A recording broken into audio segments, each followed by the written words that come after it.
¿Qué tal amigos? Yo soy Manuel Jiménez. Damos inicio a esta propuesta de la noche por Digital 15. Hoy con un programa especial con motivo de la conmemoración de Semana Santa. Vamos a estar conversando con el padre Luis Rosario, un sacerdote de amplia labor pastoral. Todo el mundo lo conoce por su gran labor al frente de la pastoral juvenil de la Iglesia Católica. Hoy en día dirige la emisora Juventud Don Bosco, también de la Iglesia Católica, y participa dirigiendo también otras iniciativas pastorales de la Iglesia Católica. Vamos a conversar con él sobre temas que requieren meditación y reflexión en esta Semana Santa, así que agradecemos muchísimo, Padre Luis Rosario, su participación en esta propuesta de la noche, así que bienvenido. Gracias por la invitación, Manuel. Veo que casi es alumno de Don Bosco, del Oratorio Don Bosco. Claro, y claro. Eso nos liga mucho más, ya que mi historia es una historia salesiana de Don Bosco. Sí. Desde pequeñito, digamos, desde el seno de mi abuela, podríamos decir.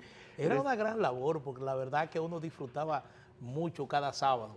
Sí. Cuando iba al oratorio, y ahí uno podía practicar el deporte que era de su agrado, pero también disfrutar aquella serie de las películas que se daban entretenimiento y las celebraciones también de la Eucaristía, la misa, la catequesis. Yo me crié ahí en el Oratorio Don Bosco porque a pesar de que yo nací no en los Jiménez de Moca o quién sabe dónde, en La Vega, yo nací en Moca, efectivamente, entonces me crié en San Carlos, es decir, cerca ya del Oratorio Don Bosco, y había allí un movimiento muy grande de jóvenes. Para esa época, alrededor de unos 1000 jóvenes se reunían prácticamente durante toda la semana, y el domingo, sábado y domingo, naturalmente, que era una explosión de juventud. No, y aquello era una experiencia interesante, aleccionadora, porque había la obligación de acudir a misa temprano, antes de entrar al patio, como le llamábamos nosotros, donde se practicaba béisbol. O ver la película. O ver la película, pero uno tenía que ir a misa. Claro. Tenía que ir a misa. Y nos educamos en ese sentido con un valor que muchas veces mucha gente desearía tener o anhela casi sin saber que lo está anhelando, porque los valores espirituales realmente son parte de lo que es el ser humano, y cuando faltan los valores espirituales, la vida, aunque parezca muy entretenida, se vuelve vacía, ¿verdad? Sí. Así que el Oratorio Don Bosco de ese entonces, y ahora las obras salesianas de todo el país, que son muchas y que están sumamente pujantes, sobre todo bajo el punto de vista educativo y pastoral, pues han inculcado esos valores espirituales donde quiera que los jóvenes se han integrado a las actividades salesianas. Sí, existe otra iniciativa similar ahora mismo por parte de la iglesia. Tengo entendido que María Auxiliadora, pero hay otras iglesias aquí que practican esta labor con los jóvenes. Santo Domingo son muchas las obras salesianas. Es decir, nosotros manejamos, estoy hablando así en forma, digamos así, metafórica, una cantidad bastante significativa de jóvenes. Tenemos, por ejemplo, aquí en la ciudad de Santo Domingo, en Jainamosa, ahí tenemos la plaza educativa, oratorio, casa para muchachos en situación de riesgo y de calle, parroquia también. Después tenemos en Jaina, de Jainamosa a Jaina. En Jaina también tenemos un hogar que ya es tradicional de los principios de los años 50 para muchachos en situación de riesgo. Tenemos también otra plaza educativa con los distintos niveles de tanda extendida, de versión politécnica y así por el estilo. Después tenemos el Colegio Don Bosco, que ya es tradicional y tiene renombre, la parroquia San Juan Bosco, que está al lado, el Oratorio Don Bosco, que todavía continúa, María Auxiliadora. En María Auxiliadora tenemos muchas obras. En la parte de María Auxiliadora es una especie como de pequeño Vaticano salesiano, digamos. Qué bien. Por una parte está ITESA, el Instituto Técnico Salesiano. El Instituto Técnico Salesiano, que primero funcionó en Don Bosco y que después entonces fue trasladado lo que se conoce como mejoramiento social y que después recibió el nombre de María Auxiliadora. Es un instituto politécnico que está sumamente, digamos, pujante e integra jóvenes de todas partes de nuestra ciudad y también de otros sitios para la preparación técnica, sobre todo bachillerato también. Eso por una parte. Ahí mismo en María Auxiliadora tenemos la parroquia de María Auxiliadora, que es una obra también muy hermosa, muy grande y con muchas propuestas, no de la noche, sino propuestas en general para el día, la noche y para todo el tiempo, ¿verdad? Sí. Después tenemos la emisora Radio Juventus Don Bosco, que está también allí, ¿verdad? Que tiene repetidoras en San Juan de la Maguana, en Barahona, en La Romana y en Moca. Prácticamente todo el país. Y en Moca, efectivamente. Claro. Después tenemos muchachos y muchachas con Don Bosco, que también están ahí, ¿verdad? Claro. Canillitas con Don Bosco también. Es decir, que hay una gama de ofertas en María Auxiliadora que son sumamente grandes. Después tenemos San Pedro, aquí en San Pedro. Hermosa obra también. La obra que yo dirijo humildemente, que es la obra de Villa Juana, en la cual hay tanda extendida, hay tanda nocturna, hay tanda vocacional, hay oratorio centro juvenil, hay parroquia, ¿verdad? Después está Cristo Rey, la obra salesiana de Cristo Rey, que también es una obra muy hermosa, inmensa, grande. Y tenemos después en el interior, si nos vamos al interior no vamos a terminar. Así que sí, la cuestión es, para muestra, como se dice, basta un botón, todo bajo la inspiración de Don Bosco. Sí. Padre, mi generación y la suya también ha visto cómo en estos últimos años se ha ido cambiando mucho lo que es la conmemoración de la crucifixión, muerte y resurrección de Cristo. Es decir, yo recuerdo anteriormente que la Semana Santa era real y efectivamente una semana de recogimiento. Algunas veces, uno siendo muchacho, eso nuestros mayores no los imponían, la reflexión y el estar tranquilo, es decir, porque hasta jugar estaba prohibido por nuestros mayores. Y uno está viendo que ya al paso de los años, ya la iglesia tiene sus actos para conmemorar esta Semana Santa, pero uno ve también como una inmensa parte de la población se va a las playas, a las montañas, a los ríos, a vacacionar. Es decir, ¿cómo la iglesia ve estos cambios que se han producido? Lo primero que hay que decir es que si bien la iglesia ha tomado nuevos aspectos en cuanto a la acción pastoral se refiere, y que por lo tanto ha cambiado, más que los contenidos de fe que presenta la iglesia, es la sociedad la que ha cambiado. Claro, estamos viviendo tiempos nuevos en los cuales las cosas no se imponen, sino que se proponen, son propuestas. Entonces, quien quiera coge y si quiera coge y si no la deja, como dice, estas son lentejas, si quiera coge y si no la deja. Sí. Esto quiere decir entonces que cada uno está en la libertad de hacer lo que le parezca bien, lo que le parezca mejor, o sin que le parezca bien ni mejor, hacer lo que le da la gana. Porque definitivamente de eso se trata en un análisis sociológico de la situación, que mucha gente definitivamente hace lo que le da la gana. O sea, no ni siquiera analiza el tipo de accionar que tiene, sino simplemente hace lo que le inspira el cuerpo, lo que le inspira entonces los gustos y cosas por el estilo.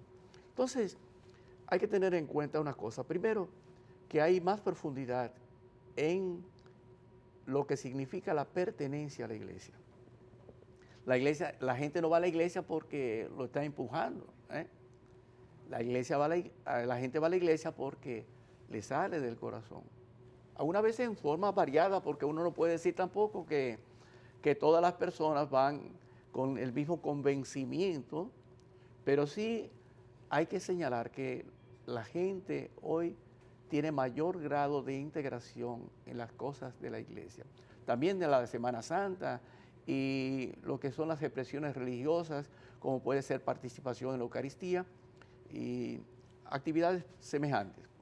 Esto significa entonces que hay una mayor preparación de tipo religiosa, teológica, e incluso esta preparación depende en gran parte de la formación que se está dando en la iglesia, que la gente no lo percibe.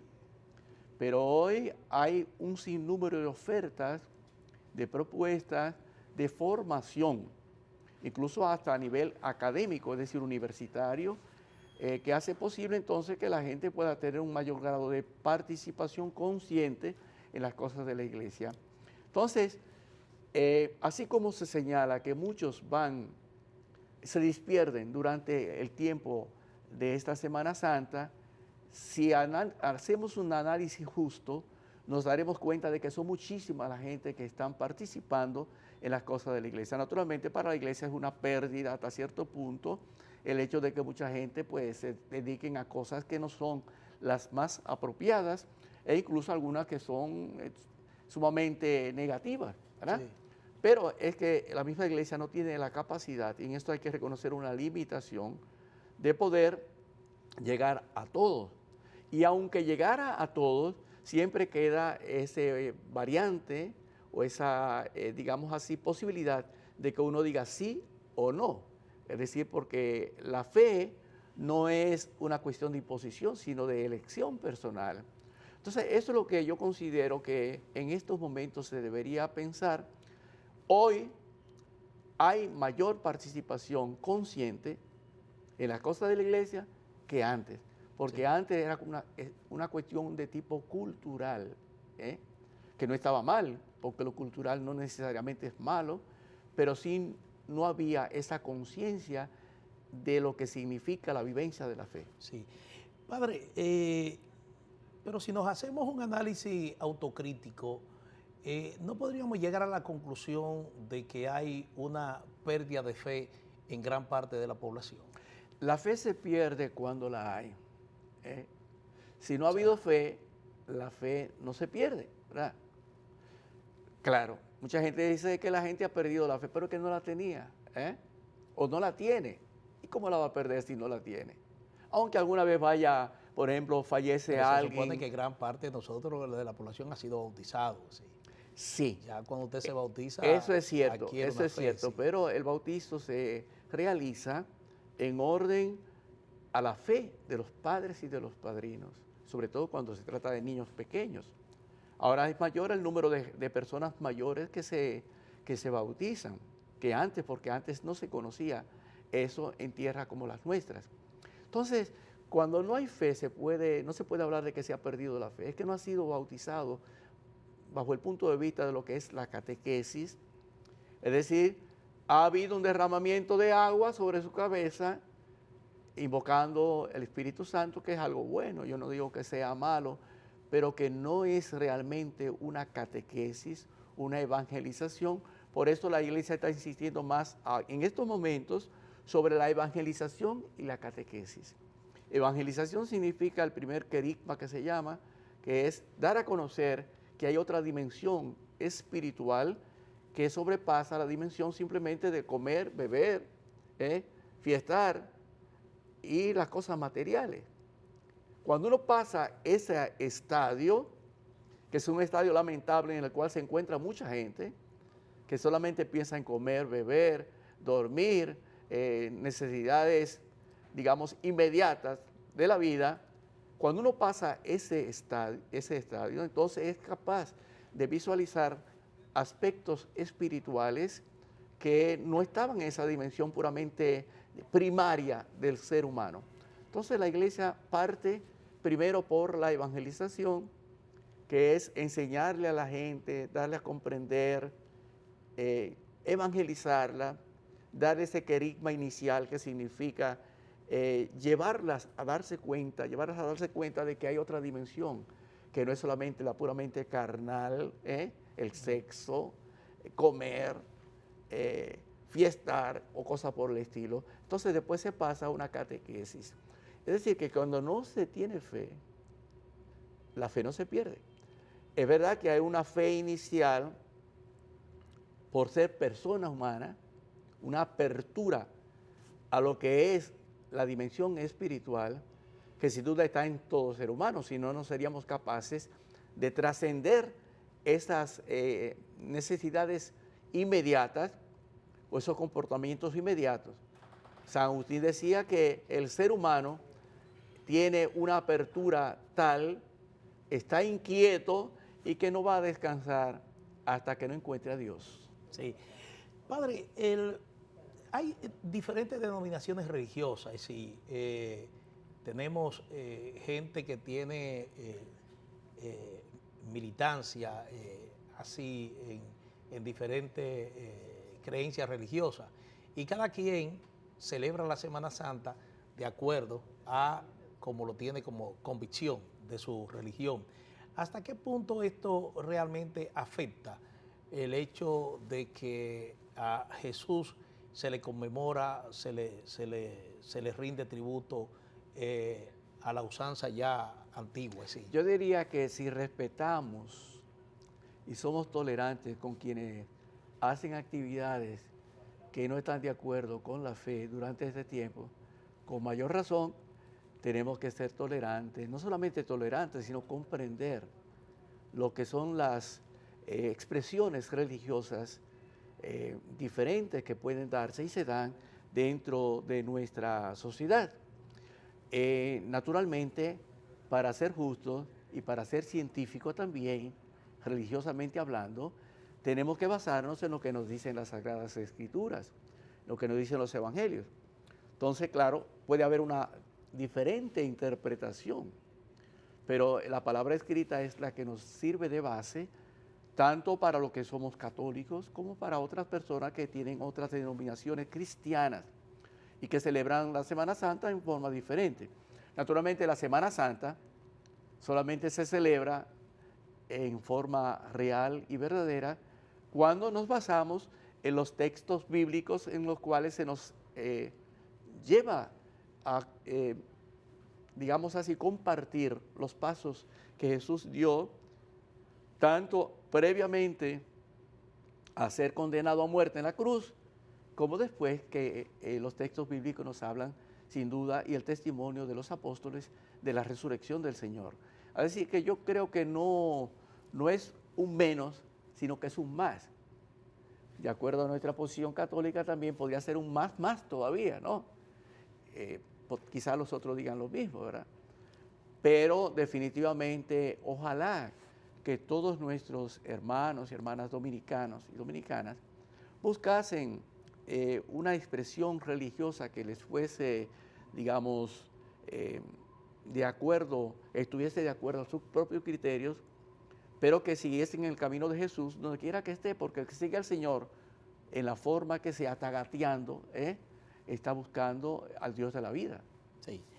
Padre, usted es un sacerdote que ha estado muy vinculado a la orientación a los jóvenes. Y como esta Semana Santa invita a la reflexión, yo quisiera invitarlo a reflexionar sobre la situación que afrontan hoy en día los jóvenes. Uno se sorprende, por ejemplo, en esta semana, la policía anunció la detención de un jovencito acusado de la muerte del hermano del obispo Freddy Dice que son dos jóvenes, dos adolescentes. Sí, adolescentes. Sí, ya estaría llegando quizá no lo conozco, sí, porque es una noticia que se ha dado y que todavía tiene que ser analizada, yo creo, por las investigaciones que hagan las autoridades. Pero eso realmente es muy penoso, ¿verdad? Claro. Los que tuvieron, digamos así, esa crueldad de matar al hermano de Monseñor Freddy Bretón, arzobispo de Santiago. Pero igualmente hay otros jóvenes implicados en hechos de sangre. Bochornoso, alarmante, en situaciones de consumo de droga. Es decir, toda esta situación se está produciendo hoy en la sociedad dominicana con una consecuencia que todos lamentamos. Pero vamos a hablar del tema inmediatamente después que cumplamos con nuestro compromiso comercial.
Amigos de Propuesta de la Noche, estamos con el padre Luis Rosario, un sacerdote de una amplia labor pastoral, fundamentalmente con los jóvenes. Le preguntaba antes de la pausa sobre esta situación que envuelven a jóvenes, adolescentes, envueltos en situaciones de violencia y que realmente, como le decía, tienen una consecuencia bastante grave para la sociedad. Es decir, ¿cómo usted ve una situación como esta que realmente nos afecta bastante porque son jóvenes, es decir, son los hombres del futuro? Yo diría, siempre lo he dicho definitivamente, que la delincuencia es un tipo de delincuencia, todo lo que estamos viendo alrededor nuestro, no tiene el apellido de juvenil, aunque le hemos dado el apellido de juvenil. La gente habla de delincuencia juvenil y ya se ha casi como hecho un rintintín, que se repite, delincuencia juvenil. La delincuencia no tiene apellido juvenil. La delincuencia puede hacerse presente en cualquier etapa del desarrollo del ser humano, ¿verdad? Incluso hasta niños, ¿verdad? Claro. Que no podemos llamar delincuentes porque todavía ni siquiera tienen la conciencia, pero que cometen actos sumamente graves. Ha habido niños que han matado a su papá porque el papá con una pistola la deja ahí tirada, lo que sea, que ya es un peligro tener una pistola, ¿verdad? Hasta para el mismo que la tiene. Como ha habido casos de niños que han agarrado la pistola y han matado a su papá. Es un acto criminal, claro, no se puede hablar de crimen en el sentido estricto de la palabra. Personas mayores. Y yo creo que hay un crimen, hay una delincuencia, un acto delincuencial que es el que produce este tipo de delincuencia. Y es la falta de responsabilidad familiar. Porque un padre o una madre que no es suficientemente responsable, lo que está engendrando o lo que está haciendo que se desarrolle es una persona que tarde o temprano, si no recibe otro apoyo o apoyo de otras partes, como puede ser instituciones familiares, puede ser la misma iglesia, se va a dedicar a cosas malas. O si no tiene la capacidad racional como para darse cuenta de que la vida no es una aventura alocada, sino que es realmente un desafío, es un reto. Lo que quiero decir con esto es que más que culpar a esos muchachos, a esa juventud, a esos adolescentes muchas veces que cometen actos de barbarie criminales, tenemos que luchar, trabajar para fortalecer el matrimonio y la familia.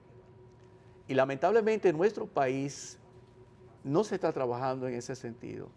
Al contrario, me duele decirlo, hasta nuestras propias autoridades están siendo muy tolerantes con esa ruina del matrimonio y de la familia.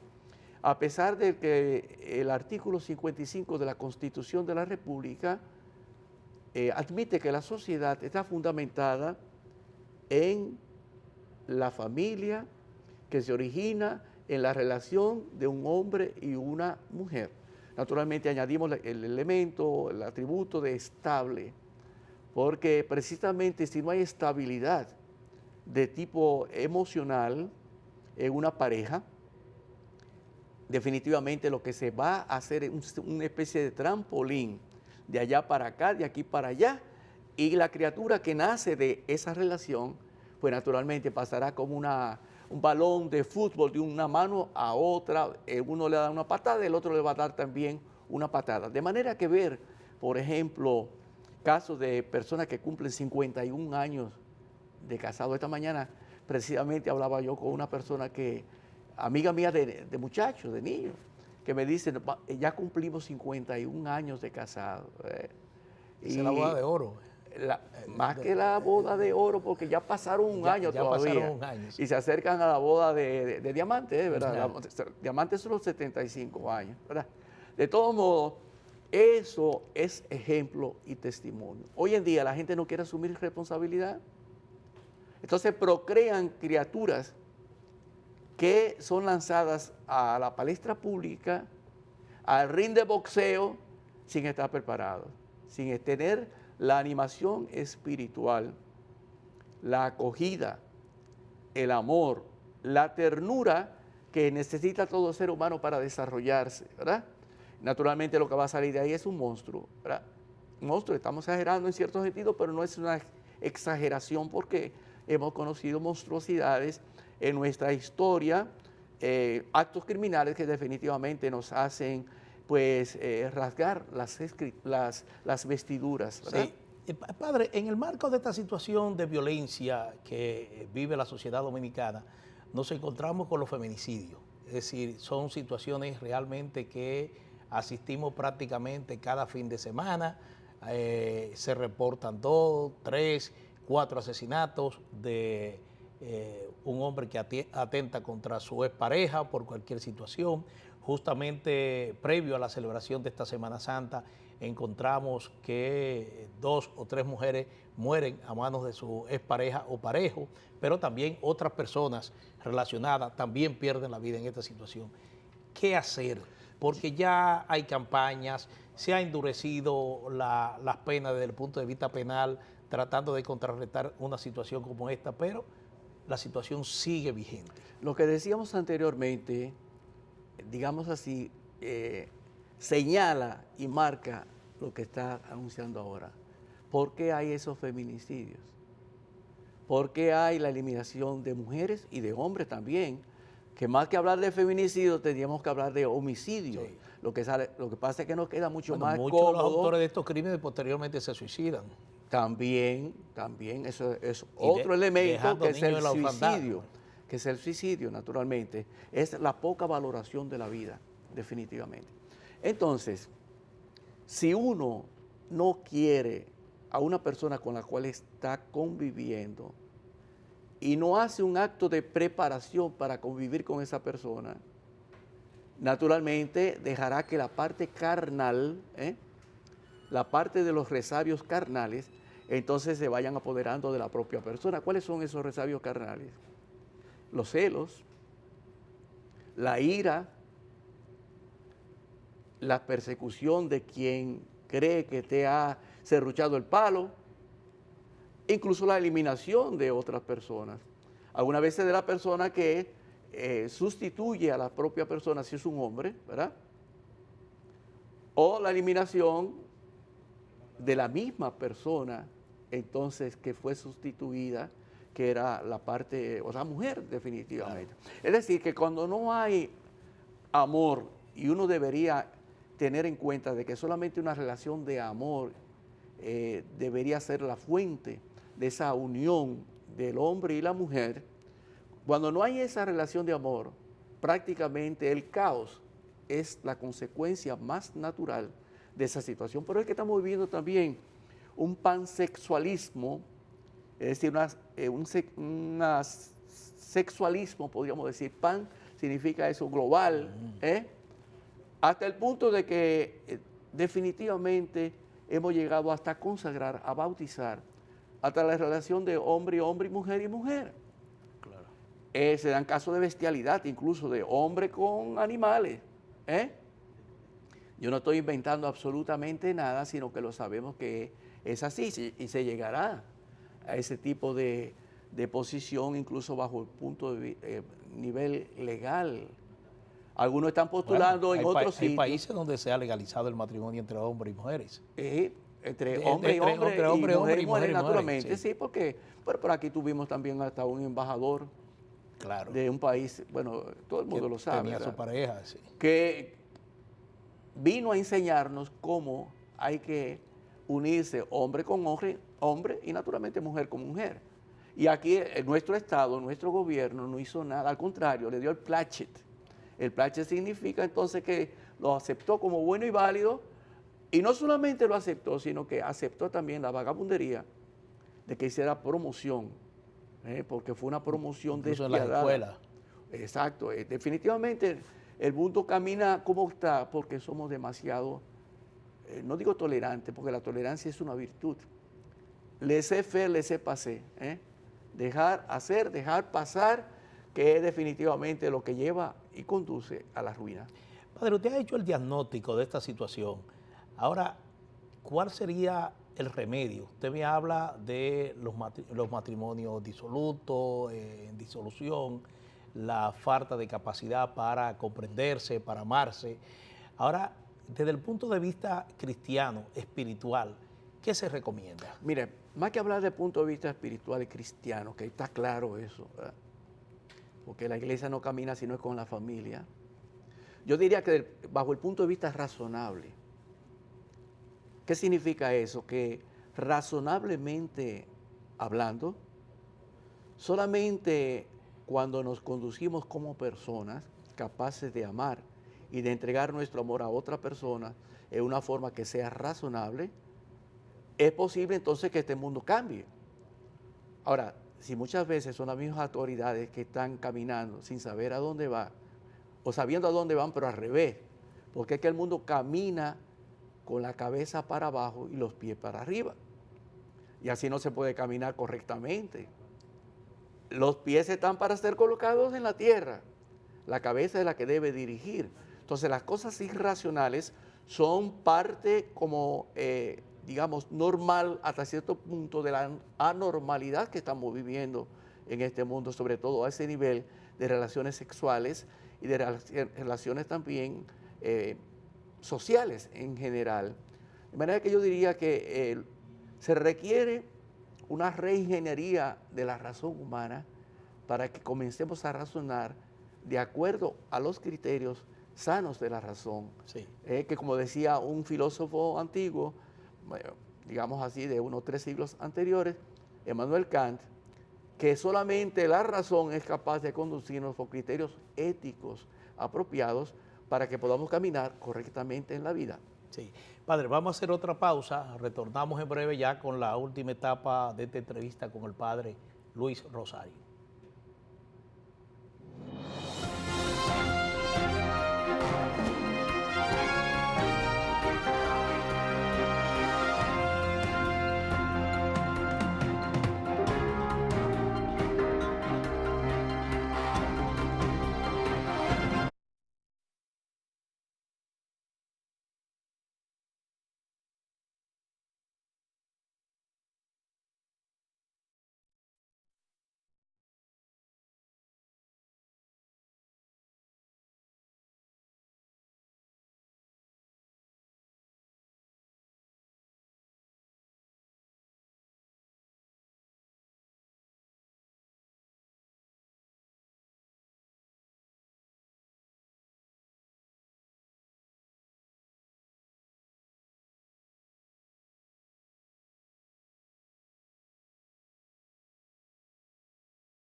Amigos, con motivo de la conmemoración de esta Semana Santa, estamos justamente reflexionando, analizando los problemas de la sociedad con el padre Luis Rosario. Padre, usted ha estado muy vinculado al trabajo con los jóvenes. Es decir, desde hace muchos años yo estoy escuchando al padre Luis Rosario en la Pastoral Juvenil de la Iglesia Católica. Y ya también trabaja el mismo tema, también con jóvenes y niños. Ahora bien, ¿qué le dicen los jóvenes, padre? Es decir, ¿de qué se quejan los jóvenes dominicanos? Para mí el quejido más grande que tiene la niñez, la adolescencia y la juventud en nuestros días es el quejido de un padre y de una madre, volviendo al tema. Porque están viviendo una experiencia sumamente dramática, monstruosa, delincuencial, podríamos decir, para unir con lo que estábamos afirmando. El desamparo. Son pocos, relativamente pocas, las familias correctamente organizadas.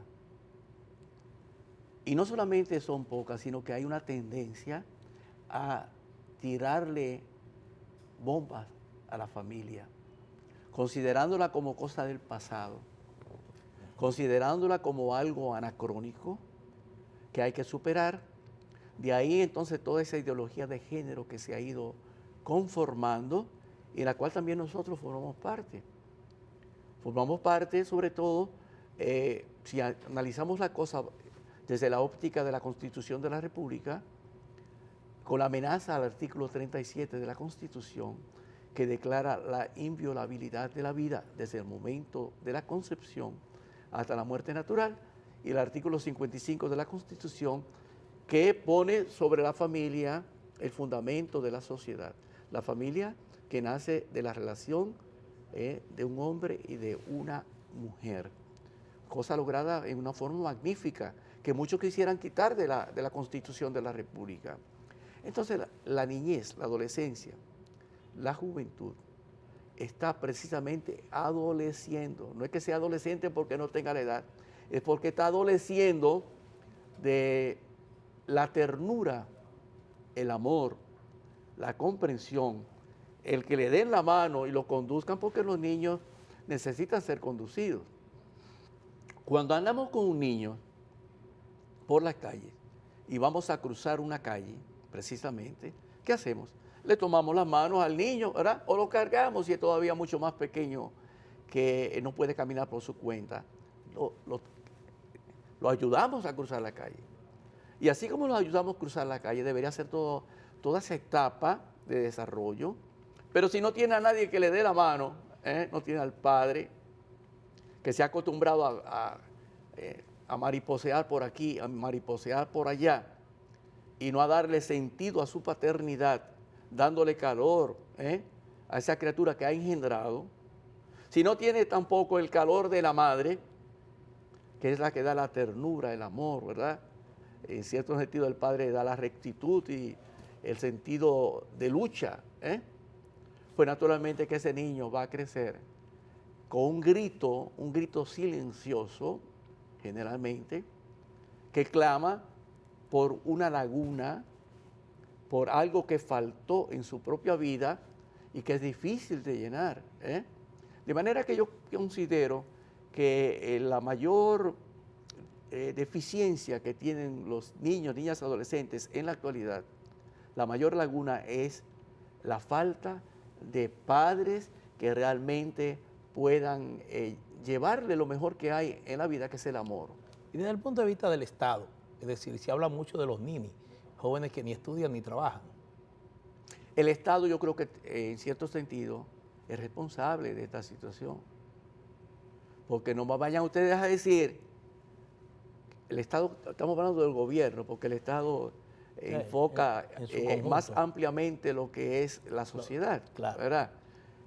Los gobiernos son responsables y no es lo mismo tener un gobierno que haga lo posible para que se fortalezca el matrimonio y la familia y para que los niños desamparados también reciban no solamente la asistencia material, sino la asistencia espiritual, pero sobre todo en matrimonio y familia, que tener un gobierno que se jacta de que está repartiendo condones en la calle y que tiene instituciones para esa finalidad, que son capaces incluso hasta de repartir en las escuelas o para niños escolares, y que definitivamente postulan el aborto como solución a la disolución sexual entre los adolescentes y personas mayores también. Esto lo está haciendo nuestro gobierno y definitivamente no procede, porque definitivamente también se está asociando a la disolución de la sociedad. Padre, tenemos un minuto y en ese minuto yo quiero que usted nos haga una reflexión a la sociedad, un llamado a la sociedad. ¿Qué usted entiende como sacerdote, como hombre de fe, que debemos asumir como sociedad para de alguna manera ir conjurando la situación que tenemos de violencia, de pérdida de valores? Para mí se trata de hacer una reingeniería del ser humano en tres claves. Primero, la razón. Es decir, que necesitamos que los seres humanos, que los dominicanos y dominicanas seamos más razonables, menos irracionales, menos brutos, actuar como brutos, Sí. ser razonables, utilizar la razón. Eso es lo primero. Todos los actos de barbarie, de delincuencia, feminicidio, etcétera, se cometen porque precisamente actuamos en una forma irracional. Segundo, ese nuevo ser humano que deseamos para la República Dominicana debe estar íntimamente ligado a una facultad, a un don que Dios nos ha dado, que es el amor. El amor de verdad, el amor que realmente vale la pena, que es el amor que se entrega. Y tercero, que nos abramos también a la dimensión de la fe, porque si no está Dios en nuestra vida, apaga y vámonos. Bueno, Padre, muchísimas gracias. Me parece que ha sido una conversación que los amigos televidentes de seguro han aprovechado realmente para reflexionar sobre estos hechos que tanto nos aquejan y que nos generan tantos problemas aquí en la República Dominicana. Muy agradecido, Padre Luis Rosario, de haber aceptado participar en esta propuesta de la noche con motivo de esta conmemoración de Semana Santa, la Semana Mayor. Así es que a ustedes solo nos resta agradecerle su sintonía, invitarlos para que estén con nosotros en esta propuesta de la noche de lunes a viernes de 6 a 7 de la noche por Digital 15. Buenas noches.